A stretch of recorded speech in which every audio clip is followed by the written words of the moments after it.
नमस्कार। योग अभिमूल्यन कार्यक्रम के नृत्य दिवस में आप सभी का हार्दिक स्वागत है।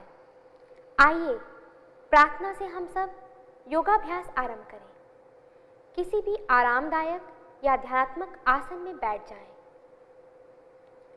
प्रार्थना के लिए आंखों को बंद करें, हाथों को परस्पर जोड़ें। सभी एक स्वर में ओम का उच्चारण करेंगे और प्रार्थना आरंभ करेंगे।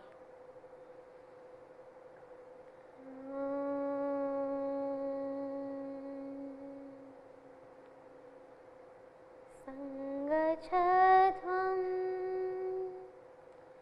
संवदध्वं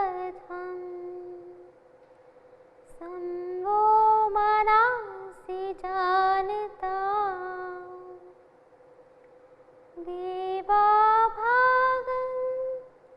यथा पूर्वे संजानाना उपासते संजानाना उपासते।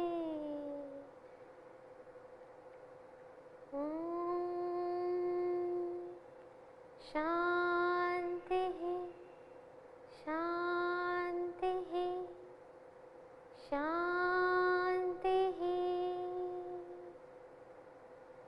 दोनों हाथों को आंखों पर धीरे से रखें। धीरे से हाथ हटाएं और आंखों को खोलें। आज के योग सत्र में आप सभी का पुनः स्वागत।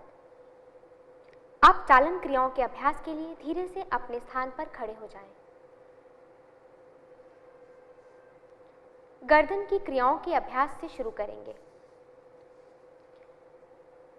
आगे और पीछे गर्दन झुकाने का अभ्यास।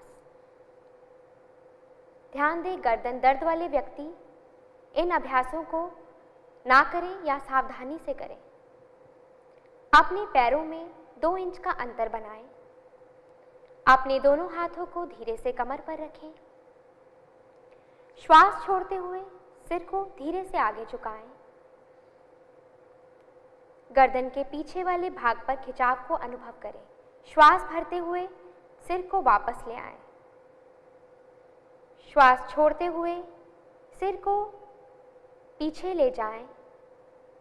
गर्दन के आगे वाले भाग पर खिंचाव का अनुभव करें। श्वास भरते हुए सिर को वापस ले आएं। एक बार पुनः श्वास छोड़ते हुए सिर को धीरे से आगे झुकाएं। श्वास भरते हुए सिर को वापस ले आएं। श्वास छोड़ते हुए सिर को पीछे ले जाएं और श्वास भरते हुए सिर को सामान्य स्थिति में ले आएं। अब गर्दन को दाईं और बाईं ओर झुकाने का अभ्यास।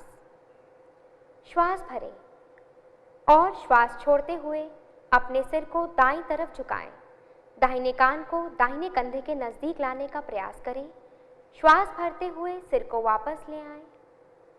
श्वास छोड़ते हुए सिर को बाईं तरफ झुकाएं। श्वास भरते हुए सिर को वापस ले आएं। एक बार पुनः श्वास छोड़ते हुए सिर को दाईं तरफ झुकाएं। श्वास भरते हुए सिर को वापस ले आएं। श्वास छोड़ते हुए बाईं ओर और श्वास भरते हुए सिर को सामान्य स्थिति में ले आएं। गर्दन को दाईं और बाईं और मोड़ने का अभ्यास। श्वास भरें। श्वास छोड़ते हुए सिर को दाईं तरफ ले जाएं। श्वास भरते हुए वापस आएं। अब श्वास छोड़ते हुए सिर को बाईं तरफ ले जाएं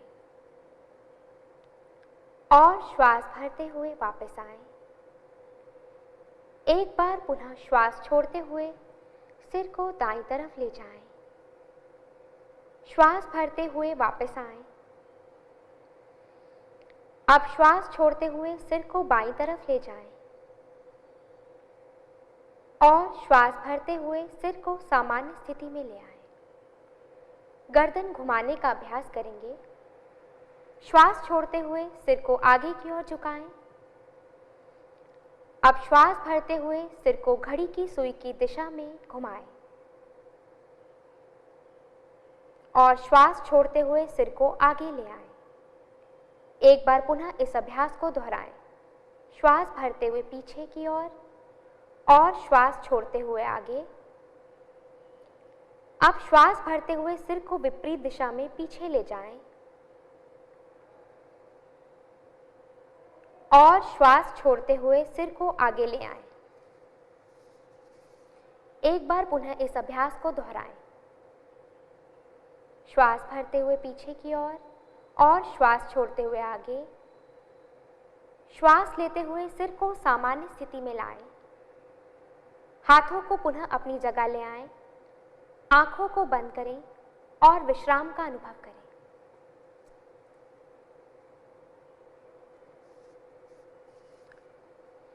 आंखों को धीरे से खोलें। अगला अभ्यास कंध संचालन। ध्यान दें, जिन्हें फ्रोजन शोल्डर की समस्या है वे इस अभ्यास को सावधानी से करें। श्वास भरते हुए अपनी दोनों भुजाओं को बगल से धीरे से ऊपर उठाएं। हथेलियां बाहर की दिशा में खुली हों। अब श्वास छोड़ते हुए हाथों को वापस ले आएं। एक बार पुनः श्वास लें और भुजाओं को ऊपर उठाएं। श्वास छोड़ते हुए हाथों को वापस सामान्य स्थिति में ले आएं। स्कंद चक्र का अभ्यास। श्वास लेते हुए अपने हाथों को बगल से कंधों की ऊंचाई तक ले आएं। हथेलियों को पलटें। अपनी उंगलियों को अपने कंधों पर रखें। अब दोनों कोहनियों को आगे से पीछे की ओर घुमाएं। श्वास भरते हुए कोहनियों को ऊपर उठाएं और श्वास छोड़ते हुए कोहनियों को वापस ले आएं। यह अभ्यास एक बार और दोहराएं। श्वास भरते हुए ऊपर और छोड़ते हुए नीचे। अब विपरीत दिशा से भी यह अभ्यास 2 बार कीजिए। श्वास भरते हुए ऊपर, छोड़ते हुए नीचे, भरते हुए ऊपर। अब श्वास भरते हुए दोनों कोहनियों को बगल में सीधा करें और श्वास छोड़ते हुए भुजाओं को वापस ले आएं। आंखों को बंद करें और इस क्रिया के प्रभाव को अपने शरीर में अनुभव करें। धीरे से आंखों को खोलें। अगला अभ्यास कटी चालन क्रिया। ध्यान दें, जिन्हें कमर में दर्द की शिकायत हो वे इस अभ्यास को सावधानी से करें। कमर को आगे और पीछे की ओर झुकाना। धीरे से दोनों पैरों के बीच 2 से 3 फीट की दूरी बनाएं। अब श्वास भरते हुए दोनों हाथों को कंधे के सामने से ऊपर की ओर उठाएं। श्वास छोड़ते हुए पीछे की ओर ले जाएं। श्वास भरते हुए मध्यम भाग में वापस लाएं और श्वास छोड़ते हुए कमर से आगे की ओर झुकें। अपने दोनों हाथों को पैर के पंजे के बीच में रखने का प्रयास करें। श्वास भरते हुए वापस आएं। इसी अभ्यास को एक बार और दोहराएं। श्वास छोड़ते हुए पीछे की ओर जाएं। श्वास भरते हुए मध्यम भाग में वापस और श्वास छोड़ते हुए कमर से आगे की ओर झुकें। हाथों को पैर के पंजों के बीच में रखने का प्रयास। श्वास भरते हुए वापस आएं और श्वास छोड़ते हुए धीरे से भुजाओं को वापस लाएं। धीरे से पैरों को मिलाएं। आंखों को बंद करें और इस क्रिया के प्रभाव को शरीर में अनुभव करें।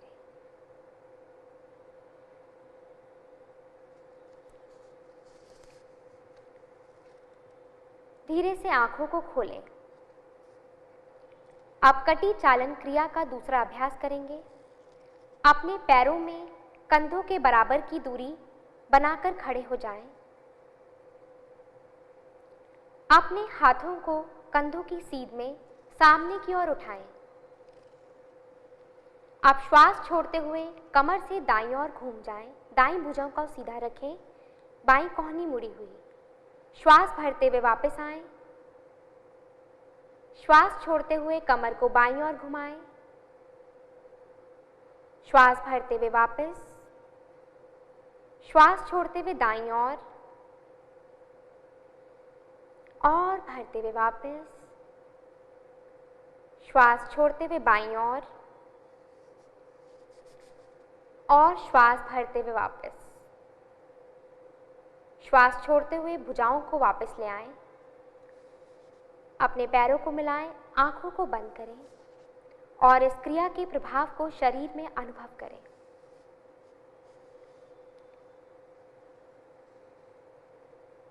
धीरे से आंखों को खोलें। अगला अभ्यास, घुटने के चालन क्रिया का अभ्यास। ध्यान दें, जिन्हें घुटने में दर्द हो वह इस अभ्यास को ना करें या सावधानी से करने का प्रयास करें। पैरों में कंधे के जितना अंतर। अब श्वास भरते हुए अपने हाथों को कंधे के स्तर तक सामने ले आएं और श्वास छोड़ते हुए अपने घुटनों को मोड़ते हुए बैठने की स्थिति में आए। अंतिम अवस्था में आपकी जांघें भूमि के समानांतर हों। श्वास भरते हुए वापस आएं। श्वास छोड़ते हुए पुनः इस अभ्यास को दोहराएं और श्वास भरते हुए वापस। श्वास छोड़ते हुए हाथों को नीचे ले आएं, आंखों को बंद करें और विश्राम करें।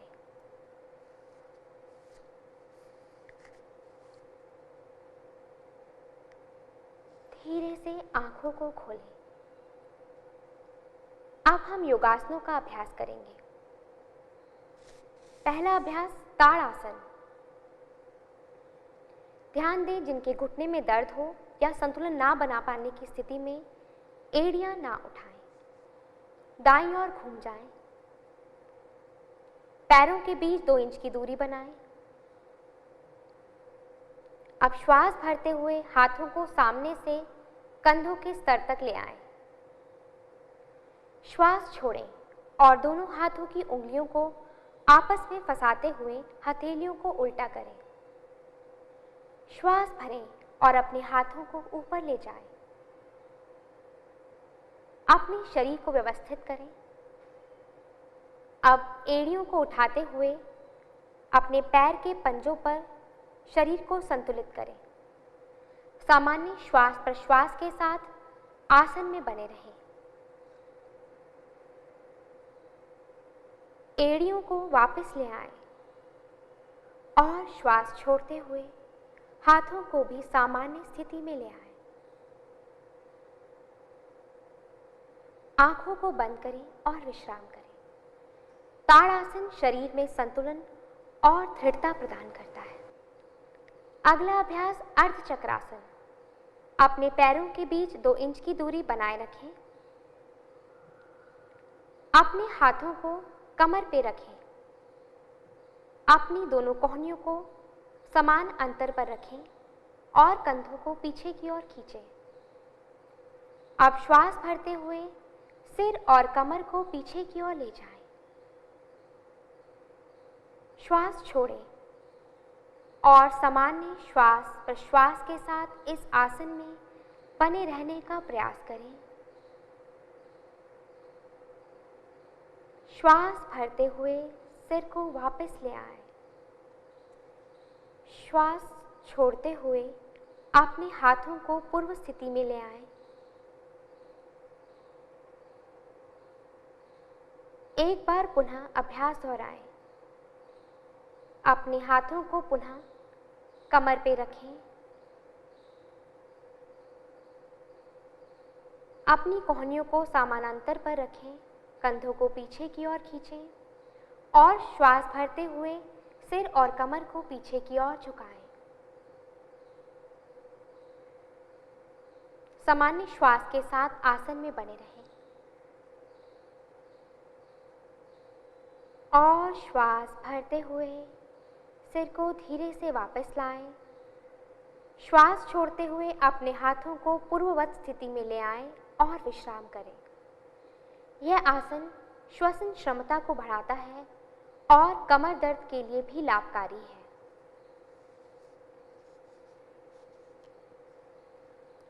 धीरे से आंखों को खोलें। अब हम बैठकर किए जाने वाले आसनों का अभ्यास करेंगे। धीरे से बैठ जाएं।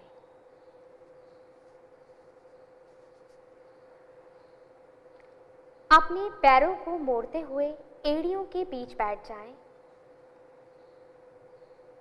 ध्यान दें दोनों पैरों के अंगूठे मिले हुए हों। अपने हाथों को घुटने पर रखें।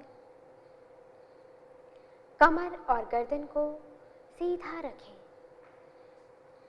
और सामान्य प्रश्वास श्वास के साथ वज्रासन की स्थिति में बने रहें।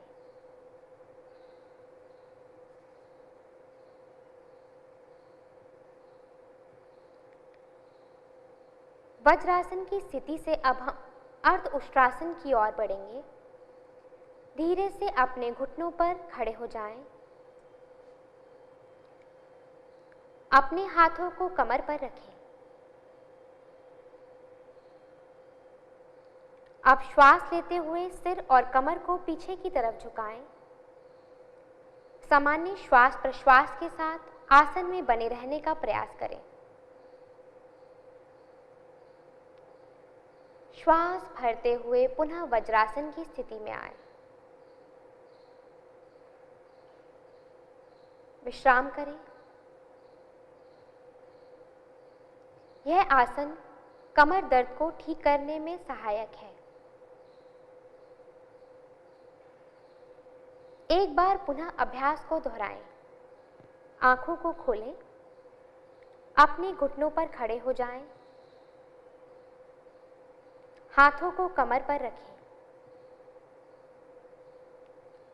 उंगलियों का रुख नीचे की ओर।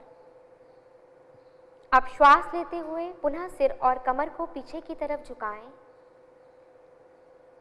सामान्य श्वास लें और छोड़ें। आसन में बने रहें। श्वास भरते हुए पुनः वज्रासन की स्थिति में आए।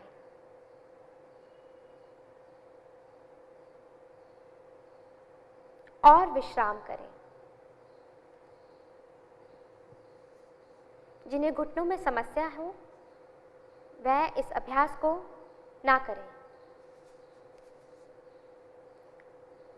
अगला अभ्यास शशक आसन। धीरे से आंखों को खोलें। अपने दोनों घुटनों के बीच कुछ इंच की दूरी बनाएं। अपनी हथेलियों को घुटनों के बीच रखें। अब श्वास छोड़ते हुए नितंबों को बिना उठाए शरीर को आगे की ओर लाएं। धीरे धीरे छाती और ठुड्डी जमीन से लगाएं और सामान्य श्वास प्रश्वास के साथ इस आसन में बने रहें। यह आसन तनाव और घबराहट को कम करता है।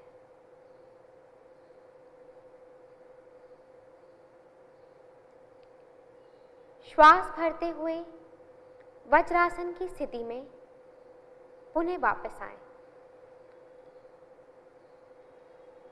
आंखों को बंद करें और विश्राम करें। अब धीरे से पेट के बल लेटकर किए जाने वाले आसन के अभ्यास की ओर बढ़ें। आंखों को खोलें। पेट के बल लेट जाएं। मकर आसन का अभ्यास करेंगे। अपने दोनों पैरों के बीच कुछ इंच की दूरी बनाएं। एड़ी अंदर, पंजे बाहर की ओर। दोनों कोहनियों को मोड़ते हुए एक हथेली के ऊपर दूसरी हथेली को रखें और अपने सिर को भी हथेलियों पर रखें। सिर को दाएं या बाएं ओर घुमा सकते हैं। आंखों को बंद रखें और विश्राम करें। मकर आसन का अभ्यास शरीर और मन को विश्राम प्रदान करता है। धीरे से आंखें खोलें और सरल भुजंगासन की ओर बढ़ेंगे। अपने दोनों पैरों को मिलाएं, एड़ी मिलाएं, घुटने मिलाएं, टांगों को मिलाएं। श्वास भरते हुए अपने दोनों हाथों को आगे की ओर सीधा करें। अब श्वास छोड़ते हुए अपने हाथों को मोड़ें और अपनी हथेलियों को सिर के पास रखें। कोहनियों को जमीन से लगाकर रखें। अब धीरे से श्वास भरते हुए अपनी ठुड्डी और छाती को नाभि वाले भाग तक उठाएं।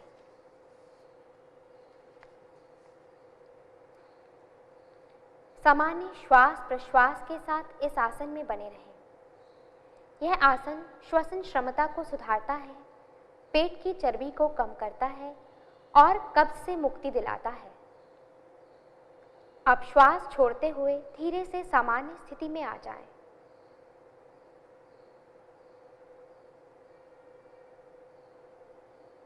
एक बार पुनः इस अभ्यास को दोहराएं। श्वास भरते हुए ठुड्डी और छाती वाले भाग को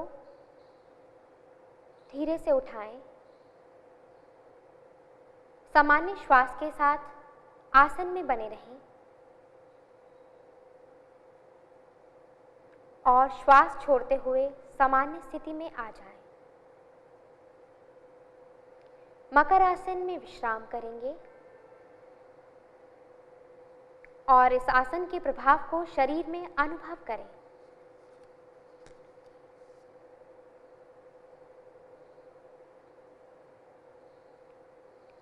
अब हम शवासन का अभ्यास करेंगे। अपनी पीठ के बल लेट जाएं।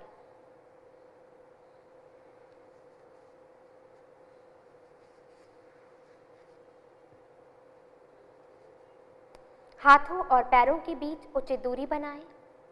हथेलियों का रुख आसमान की तरफ हो। आंखें कोमलता से बंद। लंबा गहरा श्वास लें और धीरे से छोड़ें। एक बार पुनः लंबा गहरा श्वास लें और धीरे से छोड़ें। गहरा लंबा श्वास लें और धीरे से छोड़ें।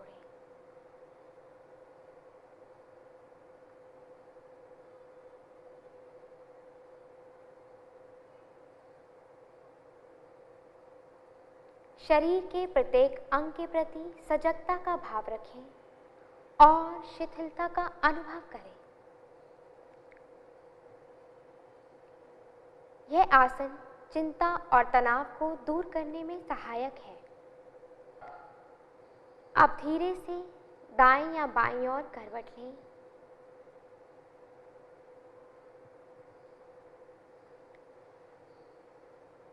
कुछ देर इसी अवस्था में रहें।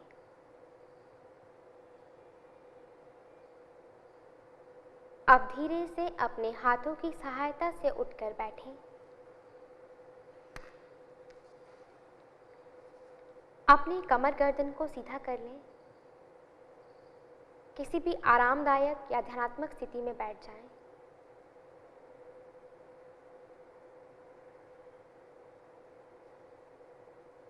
दोनों हाथ ज्ञान मुद्रा में। आप सामान्य श्वास प्रश्वास पर ध्यान केंद्रित करें और मन ही मन यह संकल्प धारण करें, हमें अपने मन को सर्वदा संतुलित रखना है। इसमें ही हमारा आत्मविकास समाया है। मैं स्वयं के प्रति, अपने कुटुंब के प्रति, अपने कार्य, समाज और विश्व के प्रति शांति, आनंद और स्वास्थ्य के प्रचार के लिए बद्ध हूँ। मैं मानव मूल्यों का पालन करने के लिए प्रतिबद्ध हूँ और देश के विकास के लिए समर्पित हूँ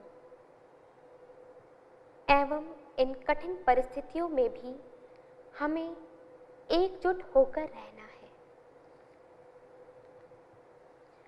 अब शांति पाठ के लिए नमस्कार मुद्रा बनाएं।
शांति शांति।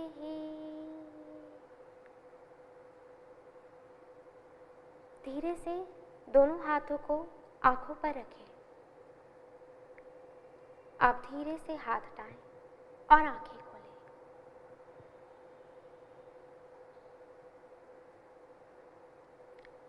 आप सभी का धन्यवाद। आप सभी का दिन मंगलमय हो। नमस्कार।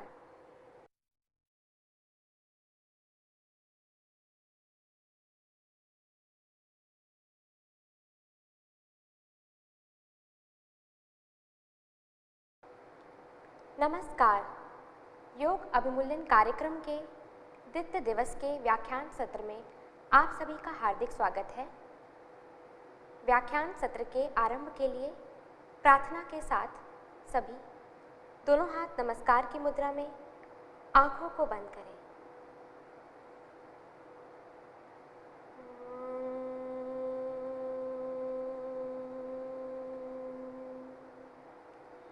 शांति शांति शांति।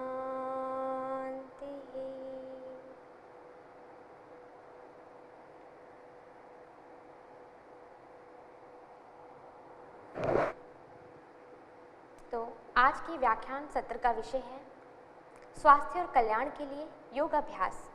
जैसा कि हम सभी जानते हैं कि योग भारतीय संस्कृति की अमूल्य धरोहर है और पूरे विश्व को मानवता के कल्याण के लिए भारत की ओर से अनुपम भेंट है। जैसा कि आप सभी जानते हैं कि योग का जो अंतिम लक्ष्य है वह है मोक्ष, निर्वाण। और पर आजकल के युग में, आज के समय में जब अनुचित खान पान, तरह तरह के रोगों ने, प्रदूषण ने मानवता मनुष्य को घेर लिया है, तो उस समय में स्वास्थ्य और कल्याण के लिए भी योग का महत्व बहुत ज़्यादा बढ़ गया है, बहुत अधिक बढ़ गया है। तो आइए जानें इसी विषय के बारे में कि योग का अभ्यास कैसे हमें स्वास्थ्य और कल्याण के मार्ग की ओर अग्रसर करता है। सबसे पहले जानें कि स्वास्थ्य है क्या। स्वास्थ्य, जैसा कि कई लोग समझते हैं कि अगर उन्हें किसी प्रकार की कोई बीमारी नहीं है तो वे सोचते हैं कि वे स्वस्थ हैं। ऐसा नहीं है।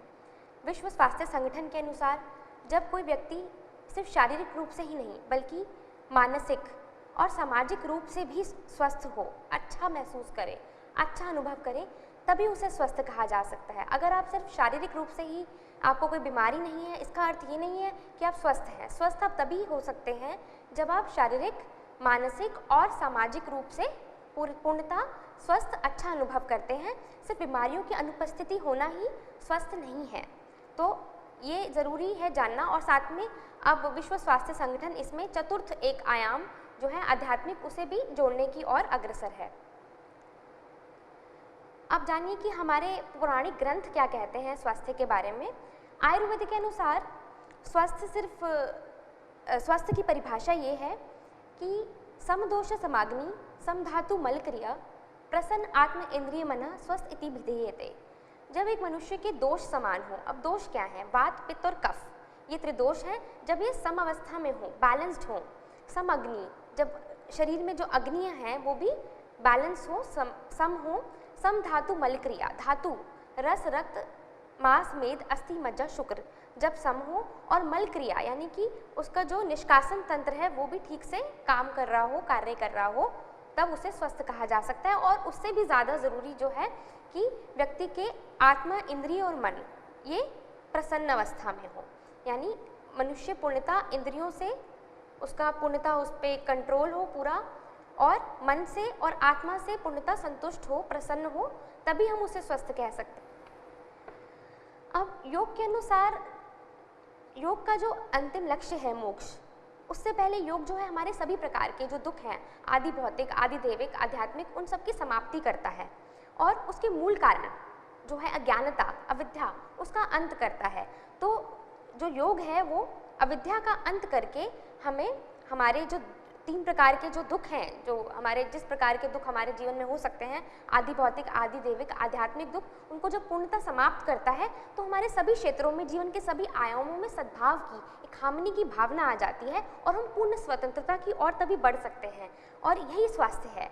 तो योग के अनुसार सिर्फ बीमारियों की अनुपस्थिति होना ही स्वास्थ्य नहीं है। जब इंसान के सभी दुखों की समाप्ति हो जाए, कोई सफरिंग ना हो उसके जीवन में, तो योग के अनुसार जो दुख हैं जितने भी हमारे जीवन में, उनकी समाप्ति होना और मनुष्य का जो अविद्या है उसका नाश होना, जो दुख का मूल कारण है उसका नाश होना, उसके कारण जो सभी जीवन के सभी क्षेत्रों में सद्भाव, हार्मनी की स्थापना होना, उसी से मनुष्य जो है मोक्ष की ओर बढ़ सकता है। यही स्वास्थ्य है। यानी कि अगर आप मोक्ष की ओर बढ़ रहे हैं, आपके सभी दुखों का नाश हो रहा है, अविद्या का नाश हो रहा है, तो ही हम कह सकते हैं कि मनुष्य स्वास्थ्य है। अगर मनुष्य सांसारिक चीज़ों की ओर भाग रहा है, अग्रसर है, उसका ध्यान पैसे कमाने में है, उसका ध्यान जो है वो भौतिक चीज़ों की ओर अधिक है, तो हम उसे स्वस्थ नहीं कह सकते। उसके वो मानसिक रूप से स्वस्थ नहीं है, उसके जो है अविद्या जो है अभी उसके अंदर है, और उसके अंदर इच्छाएं हैं जिसके कारण, वासनाएं हैं जिसके कारण वो अभी उसके जीवन में दुख है। क्योंकि जो दुख हैं वो किसके कारण होते हैं? वो हमारी वासनाओं और इच्छाओं के कारण ही होते हैं। तो जब मनुष्य के अंदर कोई इच्छाएं नहीं है, वासनाएं नहीं है, तो उसमें दुख नहीं रहेगा। जब तक आपके अंदर इच्छाएं हैं, जब तक वासनाएं होंगी इंसान के अंदर, तब तक उसके जीवन में दुख रहेगा और वो मोक्ष की ओर अग्रसर नहीं हो सकता। जब तक दुख रहेगा तब तक फिर उसे शारीरिक रोग भी घेरेंगे और उसे तरह तरह की मानसिक परेशानियां भी होंगी, सामाजिक परेशानियां भी होंगी। तो इसीलिए अज्ञानता का अंत होना योग के कारण, उससे फिर सामंजस्य की स्थापना होना, जो हमें मोक्ष की ओर अग्रसर करेगा, यही स्वस्थ है योग के अनुसार। अब कल्याण क्या है, वेलनेस क्या है? ये जीने का वो तरीका है जिसके द्वारा एक व्यक्ति के सभी आयामों को संतुलित कर सकते हैं। आपको शारीरिक रूप से ऐसा महसूस होना चाहिए कि आप अच्छी स्थिति में हैं, भावनात्मक रूप से आप मजबूत हों, बौद्धिक रूप से आप प्रखर हों, सामाजिक रूप से आपके सामाजिक संबंध जो हैं वो अच्छे हों, व्यावसायिक रूप से आप संतुष्ट हों और आध्यात्मिक उन्नति की ओर अग्रसर हों। तो ये इस तरीके से अगर आप जीवन जिए तो इसका मतलब आप कल्याण के पथ पर अग्रसर हैं। अब स्वास्थ्य और कल्याण के लिए, योग अभ्यास के लिए, योग में आहार, विहार, आचार, विचार और व्यवहार का उल्लेख मिलता है कि हमारा आहार कैसा हो। हमें मिताहार का पालन करना चाहिए, अच्छा आहार लेना चाहिए, समय पे आहार लेना चाहिए और उसकी गुणवत्ता होनी चाहिए भोजन की, ताकि वो हमारे शरीर को पोषित कर सके। हमारा विहार कैसा हो, हमारे पास अपने लिए भी समय होना चाहिए। आजकल की दौड़ भाग की ज़िंदगी में इंसान जो है वो लगा हुआ है कुछ ना कुछ पैसा कमाने के चक्कर में, और वो काम भी कर रहे हैं लोग जो उन्हें पसंद नहीं है, और अपने लिए उसके पास समय नहीं है, सोचने के लिए समय नहीं है कि मैं क्यों जी रहा हूँ, मेरे जीवन का क्या मकसद है, किस लिए मेरा जन्म हुआ है। तो अपने लिए भी समय निकालें, और जो आपको अच्छा लगता है, जैसे कि अगर किसी को पेंटिंग करना पसंद है, नृत्य पसंद है, संगीत पसंद है, कुछ समय अपने लिए भी इंसान को निकालना चाहिए। आचार, प्रॉपर व्यवहार इंसान का होना चाहिए। विचार, एक पॉजिटिव थॉट्स, एक सकारात्मक सोच होनी चाहिए। कई लोग होते हैं हर चीज़ में वो जो है नकारात्मक पक्ष ढूंढते हैं, तो बहुत ज़रूरी है कि हमारे विचार शुद्ध हों और सकारात्मक हो, और दूसरों को भी हम प्रेरित कर सकें। तो ये अगर हम प्रॉपर आहार, प्रॉपर विचार, प्रॉपर विहार और आचार ये सब फॉलो करते हैं अपने जीवन में, तो हम योग के पथ पर अग्रसर हो सकते हैं और हम स्वास्थ्य और कल्याण को प्राप्त कर सकते हैं। अब स्वास्थ्य और कल्याण के लिए योग में कुछ पूर्वापेक्षाएं हैं। योग में जैसा कि सभी जानते हैं आसन के बारे में कि हमें आसन करना चाहिए, प्राणायाम करना चाहिए, ध्यान करना चाहिए, पर इसके लिए पहले कुछ पूर्वापेक्षा हैं जिन्हें प्री रिक्विजिट प्रैक्टिसेस बोलते हैं। पहले हमें यम और नियम को फॉलो करना बहुत ज़रूरी है कि हम अपने जीवन में अहिंसा, सत्य, अस्त्य, ब्रह्मचर्य, अपरिग्रह इन्हें फॉलो करें।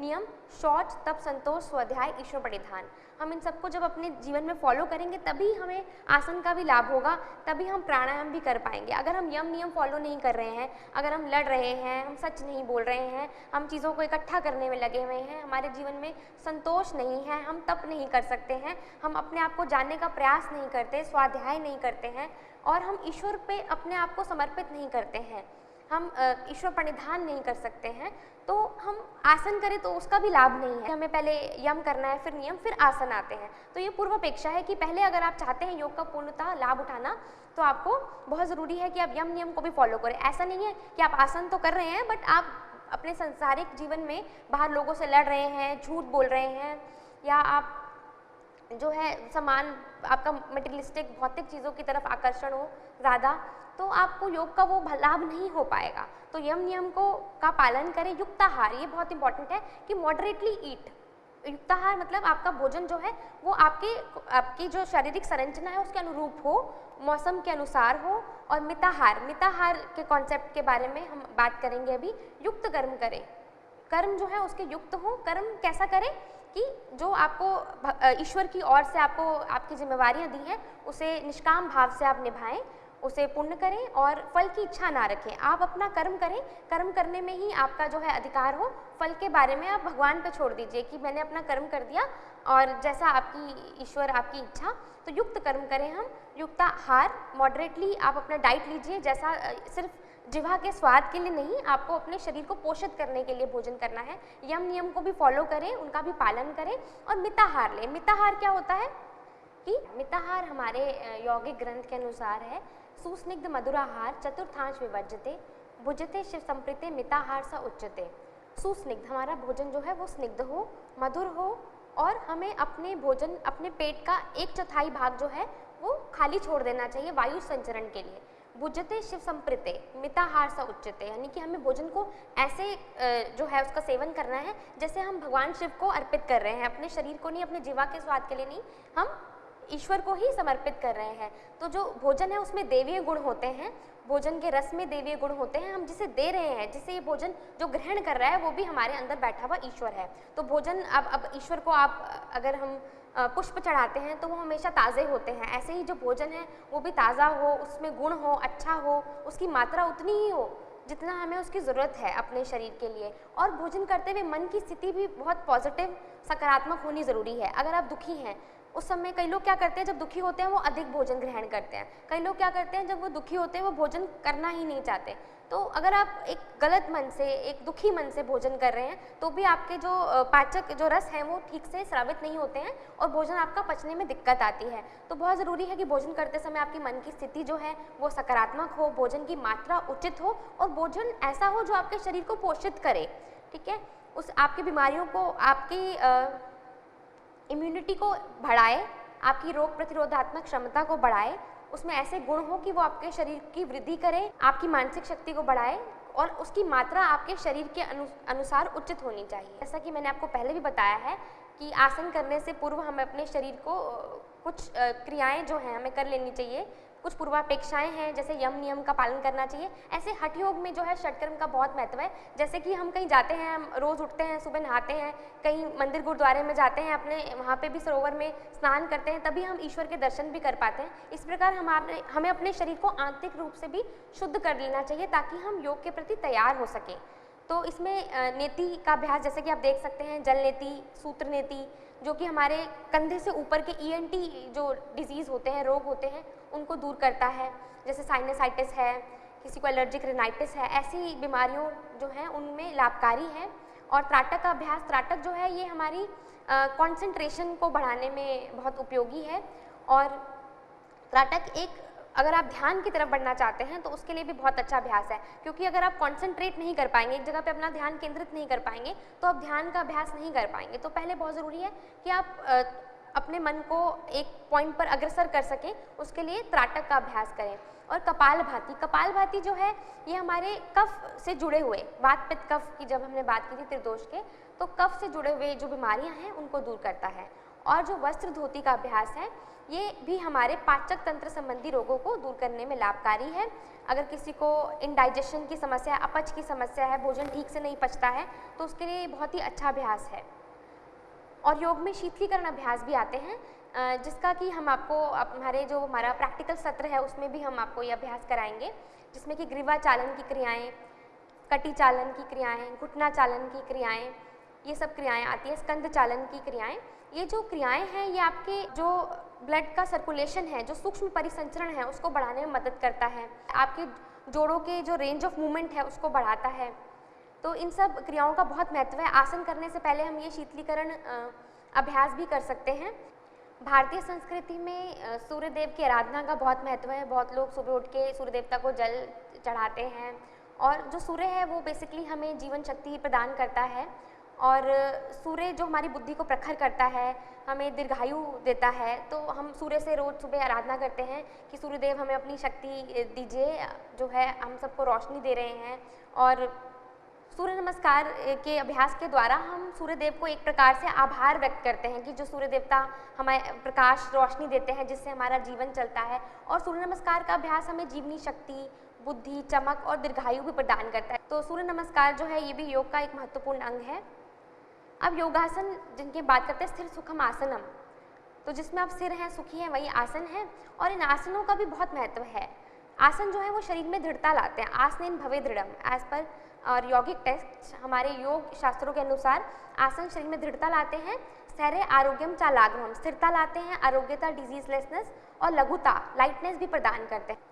इसके बाद प्राणायाम की अगर हम बात करें तो प्राणायाम से भी शरीर में लघुता आती है। और प्राणायाम आपके मन को कंट्रोल करने के लिए बेसिकली बहुत लाभकारी है। प्राणायाम करने से क्या होता है, आप मन को कंट्रोल कर सकते हैं, क्योंकि जब आप श्वास को कंट्रोल करते हैं, रेगुलेट करते हैं, तो आप उससे मन को भी रेगुलेट कर सकते हैं। फिर हम बात करें कि बंध की, तो बंध जो होते हैं जैसे कि जालंधर, उड्डयन और मूलबंध और त्रिबंध अगर हम बात करें तो बंध प्राणों को शरीर के विशेष क्षेत्रों में रोक देते हैं और अल्टीमेटली सुषुम्ना नाड़ी में प्राण के प्रवाह को पुनर्निर्देशित करते हैं, जिससे कि आप व्यक्ति का आध्यात्मिक जागरण होता है। और मुद्राएं जो होती हैं वो शरीर में स्थिरता लाती हैं। आप देख सकते हैं काकी मुद्रा, षडमुखी मुद्रा, सिंह मुद्रा, विपरीत करणी मुद्रा, योग मुद्रा, इन सभी के अपने अपने लाभ हैं। अब ध्यान का अभ्यास, ध्यान क्या होता है? जिस स्थान पर भी आप धारणा का अभ्यास करते हैं, कॉन्सेंट्रेट करते हैं, उसी स्थान पर प्रत्येक की एक रूपता का बना रहना, यानी कि केवल ऑब्जेक्ट ऑफ मेडिटेशन जब रह जाए तो उसे ही ध्यान कहते हैं। तो ध्यान को आप सुखासन में कर सकते हैं, पद्मासन में, सिद्धासन आप देख सकते हैं, तरह तरह के यहाँ पे पोस्चर हैं। वज्रासन, ध्यान की मुद्रा आप जो है इसमें शो की गई है कि आप इस तरीके से बैठकर ध्यान को कर सकते हैं। पहले आप प्रत्याहार करेंगे इंद्रियों को अंदर की तरफ, फिर धारणा और फिर ध्यान की ओर बढ़ेंगे। अब एक स्वस्थ व्यक्ति की मुख्य विशेषताएं क्या होती हैं कि उसका शरीर सक्रिय होता है, एक्टिव होता है, लचीला होता है, फ्लेक्सिबल होता है, उसका मन शांत होता है, उसकी सोच सकारात्मक होती है, पॉजिटिव होती है, उसका अपनी भावनाओं पर कंट्रोल होता है, नियंत्रण होता है पूरे तरीके से। ऐसा नहीं है कि व्यक्ति भावनाओं में बहकर कोई गलत निर्णय ले ले, और वो कभी भी नेगेटिव नहीं सोचता है। और उसमें एक आनंदमय जागरूकता होती है, कुछ भी हो जाए जीवन में वो उसका जो ईश्वर पर विश्वास है वो अडिग है, वो हिलता नहीं है। तो ये एक योग साधक की, एक स्वस्थ व्यक्ति की विशेषताएं हैं कि, और ये सब आप इन योग के सभी जो हम अभ्यास जिनकी हम बात कर रहे हैं उनसे प्राप्त कर सकते हैं। अगर आप प्रॉपर यम नियम फॉलो करें, अपने जीवन में उनका पालन करें, षटकर्म करें, आप अपने आप को भीतर से भी शुद्ध करें, युक्ताहार, मिताहार का अगर आप पालन करें, युक्त कर्म करें, अच्छे कर्म करें और फल की इच्छा ना करें। और इसके अलावा आप आहार विहार, आचार विचार, व्यवहार को जीवन में अपनाएं और आसन करें, प्राणायाम करें, और इसके बाद आप धीरे धीरे ध्यान की ओर बढ़ें, तो आप जो है जीवन में स्वस्थ और कल्याण की प्राप्ति कर सकते हैं। आशा करती हूँ आप सभी को ये व्याख्यान सत्र जो है काफ़ी उपयोगी लगा होगा, अच्छा लगा होगा। तो आज के लिए इतना ही। नमस्ते।